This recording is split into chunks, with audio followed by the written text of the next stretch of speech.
akhirnya nemu nih barang. Dah, tinggal bayar. Gua telat nih.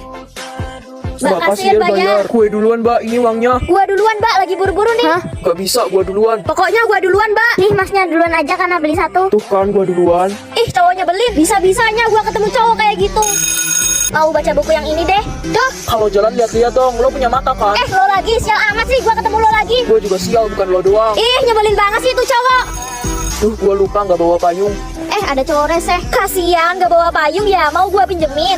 Boleh. Tapi bohong, Le. Ya kali gua mau minjemin lo. Dasar cewek nyebelin. Luna, kamu kita jodohkan sama anaknya teman papa. Kamu siap-siap ya, kita ketemuan di kafe. Oke, Mah. Pah, daripada Luna jomblo terus. Bagas, kamu kita jodohkan sama anaknya sahabat mama. Kamu siap-siap ya, kita ketemuan di kafe. Yang penting anaknya cakep, Bagas mau aja, Mah. Anakmu mana, Jeng? Sebentar lagi dia bakal datang kok, Jeng. Mah? Ya ampun, cantik banget calon mantuku.